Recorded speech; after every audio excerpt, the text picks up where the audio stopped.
What's up, Duck? Not much, Rocky. What's up with you? Not much up with me. Where's Ralph? Well, he called in. He called in. Yeah, that's what I said. Well, what'd he call into you for? Well, I told him was gonna have a day at your house. But now we... Well, that's not right, 'cause I'm the boss. Well, so what do you about? I make myself the boss. Well, I don't that, Rocky. That don't care what, Rocky. Well, it don't sound like you being the boss. Well, that's how you know that. Did you see what you're on the rock? Yeah, I saw the picture on the truck. It's a duck. Well, what does that tell you, Rocky? What does that tell you? It tells me I'm gonna have to get rid of a duck with that recipe book I got. Well, you can say I'm about that book. I don't really know about that book. Well, you need to get Ralph in here with us. No, it's busy. He's busy. Yeah. Yeah, but you know, he wasn't the two words. A canoe ride. Yeah. They'll turn over and drown for sure. Oh, that's good. Wasn't that bad enough? That's what's up. So big ol' Ralph's good at canoe ride. That's right. I don't get good with Rocky. Why don't you think I'd be pretty good at it? Well, yeah, like yourself. That's not funny, Doug. Look at myself. Look at you, you little fat duck, can't even fly. We just went 16 miles out of town, people, to get us a job. We here. Hello. The Truck and Duck Express is on the move. We driving the MHA construction truck. First truck made for me by Wobbly Captain when he got in the move one time, see if he can make trucks. And he made me a nice one here. Yeah, no. We're gonna use our construction cup to haul construction cup. No, I ain't been drinking. We're gonna use our construction truck to haul construction equipment to heavy out his next job, but we might park it at a supermarket, who knows? Wherever he tells us to, he's the boss. I'm the boss in the truck.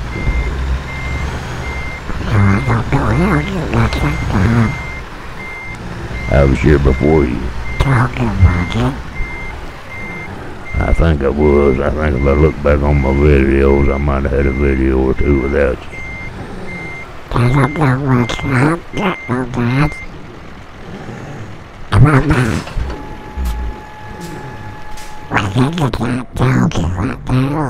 You like that dozer?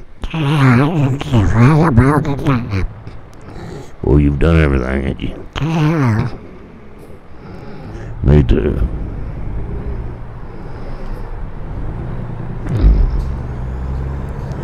Never forget that time they told me to take that dozer from one end of the job to the other. Long job. I wasn't no expert dozer man. I can run a dozer, but I'm an expert driller, not an expert dozer man. But I can run them good. So I was starting through there, and I don't know where all they can go and where they can't go. So I seen these tracks going around the side of a mountain. Must have been like I don't know, it's bound to have been close to like a 45-degree angle mountainside. The track just running right around the mountain. I said, well, This is how crazy I am, I says. I said, well, I don't know if he can do it, I can do it. I didn't know how else to get the dozer up there where I was taking it. The only bad part, about 50, 60 feet below that, there was like a 30-foot drop off where the old rope was already there, just to drop off onto the old road. And I was looking at the left side down at the car tops. The old thing of leaning going through there, and I said, we'll seem to be getting downhill might far. So I grabbed the steering clutch, give her a little yank, and when I did that, the whole thing scooted downhill about 6 feet. And I said, uh-oh. And from then on, I was just sitting there like a scared skeleton, you know. I wasn't going to touch nothing. I wasn't going to stop nothing, touching nothing. Just let it go. Till it found somewhere where I could turn it. Finally got there and turned it and aimed it straight up the mountain. We just went straight up the hill and got up the top. Climbed right straight up over a big old hump that's sticking, 90% of it sticking in the air before it fell over the hump. Then I was on top. But that's what you do when you don't know what you're doing.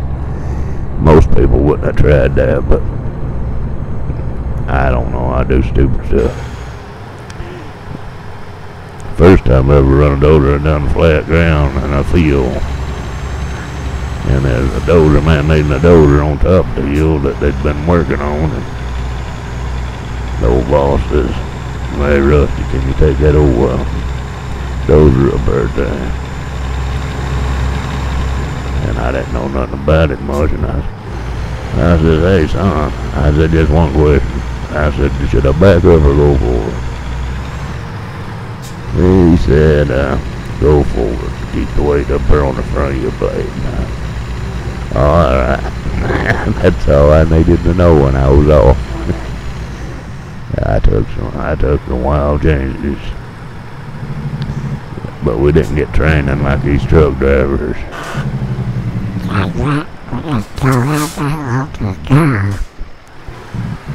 Drillers got trained, and I guess dozer man's got trained, but when you work there, if they come and get you and say, "Hey, we want you to run this dozer today."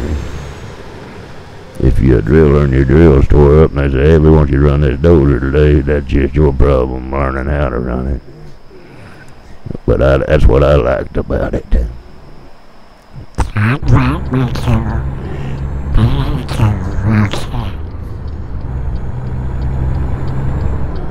Good old days, people. All you people getting ready to retire, and all you fellers said, "Boy, I'd never miss work a day in my life." If you live long enough after you retire, you'll be surprised. You'll be surprised when you come up to this important feller out there on the job that everybody's looking for and everybody's wanting. And you could find a job anywhere, and then all of a sudden you go home and you're just a regular old Joe. Nobody cares where you are.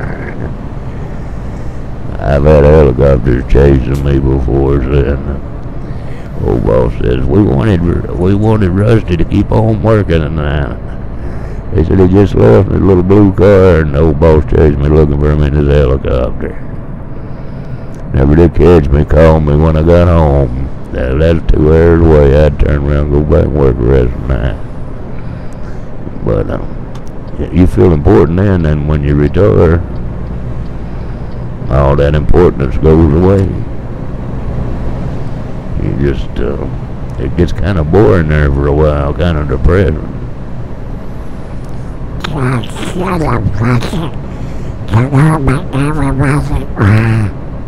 Yeah, grown man don't cry.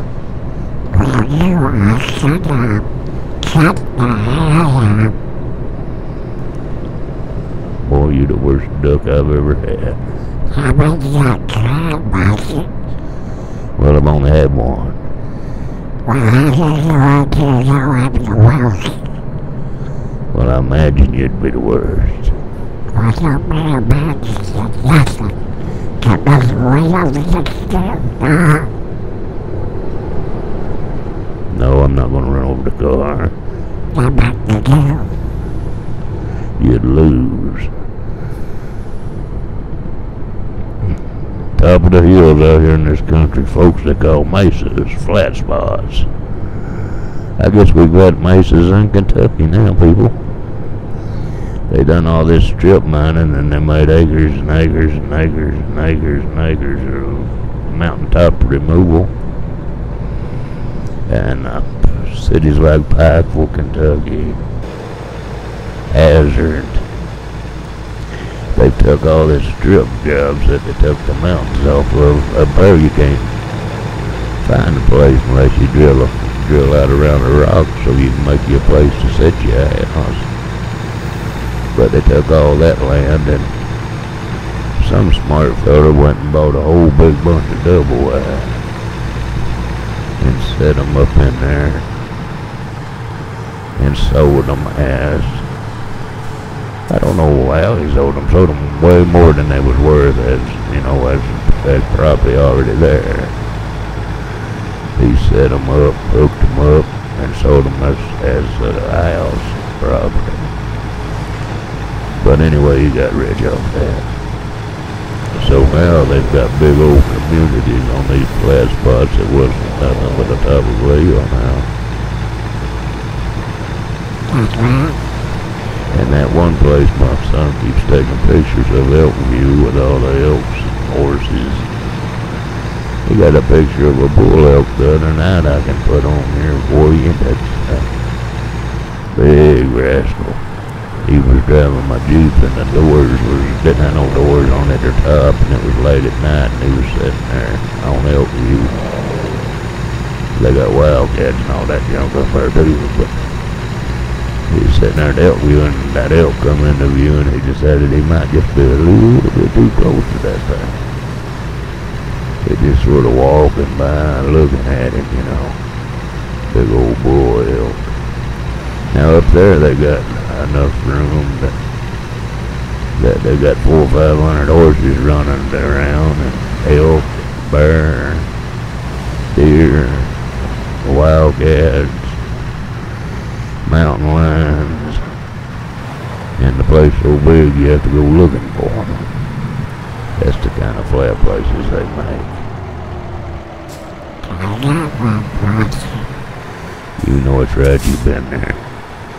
Yeah, that's where I shot that gun that day. You didn't shoot a gun that day, you let a gun go off that day. Well, whatever, I shot, that's it. Yeah, it shot. Well, what doesn't kill it, but now it doesn't. Makes a lot of difference in shooting and letting one go off. Yeah, I like rabbits. I love ground. You like ground?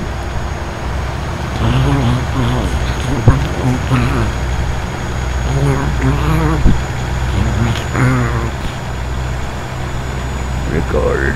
I don't know for sure how you say his name. R-I-K-A-R-D or something.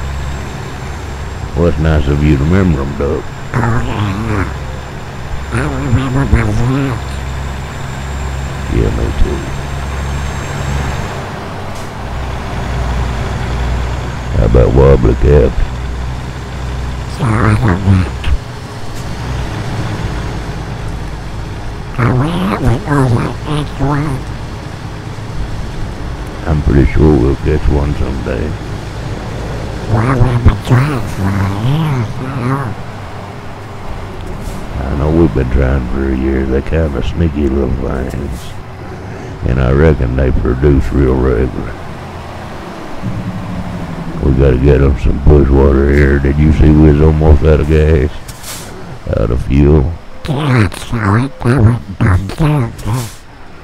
That sounds like you.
snacks while we was fueling up. Sardines, who would eat those? That right there is a Heavy Alex MHApro milk weight station. Very busy. Plus all the billboards and stuff. You don't pull in none of them, that's empty unless he's overlooked it. Then we just tell him and he goes back and adds some trucks. That map there, everybody's watching this GPS map. Come out yesterday from SCS software. They finally made a GPS map that fit at the top and have the screens come on the bottom if you wanted to look at your truck damage and all this and that. I read that some people said it crashed their game and all this and that. It never hurt mine any. Daggone it, Doug, it's raining.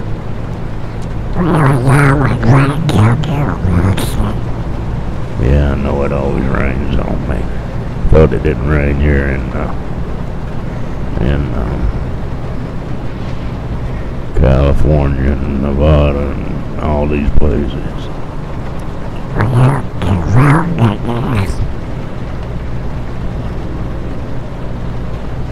That's normal for me.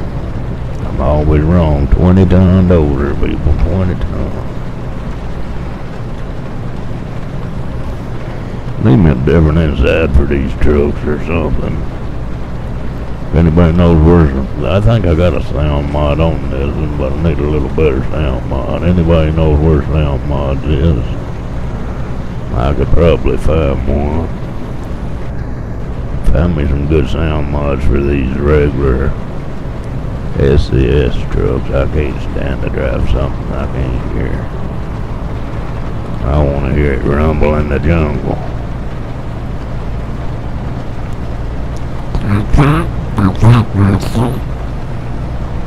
I never did like a motorcycle though with the pipes,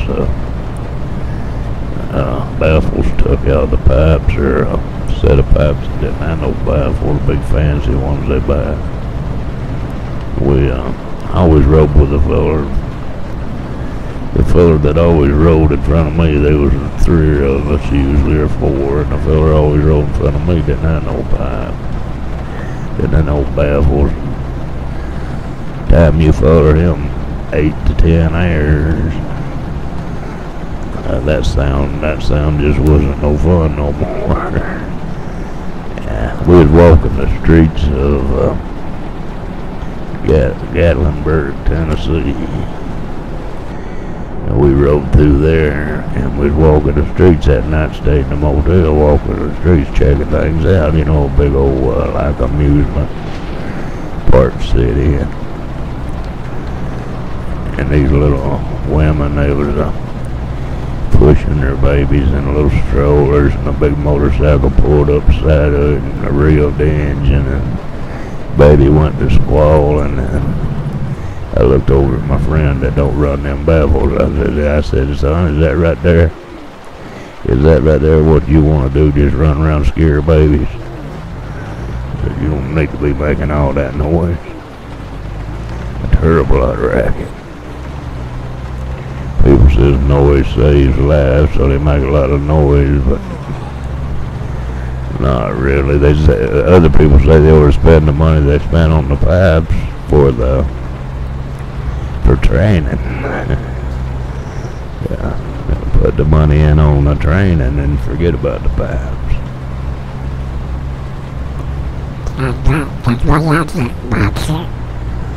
If you ride a motorcycle, people, I'll give you one tip, the only tip I'll give you. Just always keep a finger on your brake. 1 or 2 fingers extended to your brake lever. Your front brake, always use your front brake when you stop. Get in the habit of using it. And I do better on a motorcycle. Anyway, That way if emergency comes up, you've already got your finger there on the brake. You're already used to using it. And you'll stop. Front brake on the motorcycle has 60-some% of the stopping power of a motorcycle. The back brake got 40. You pull in on and you lock up the back brake and you ain't gonna do nothing but scoot. It's gonna shift your weight forward, take the weight off the wheel, and all you're gonna do is scoot down the road. I've been saved a many a time pulling in behind cars real fast and have to get on the front brake and back brake to get stopped. If it hadn't been for that, I'd run over one a long time ago. But that's the biggest tip on riding a motorcycle. Always keep your hand extended over the brake lever. At least 1 or 2 fingers. And you'll be a whole lot safer. Yeah, that's what she said. That don't even go with that's what she said. I had to say something about it. About that. Did you miss Ralph? Yeah. Well, you could be honest about it. No, I didn't miss it. I didn't figure you would. You would after a couple of days. You usually miss him. Well, don't know about it, was it? That rain's making my truck look pink. We don't like that. We don't like rain make our truck look pink now. Can't have that. What's wrong with that? Ain't nothing wrong with pink. I just don't want a pink truck. Can you go to park today? Yeah, I'm gonna park sometime today. Hey, Slug, if you're watching, there's your shout out. Go over and check his channel out. He drives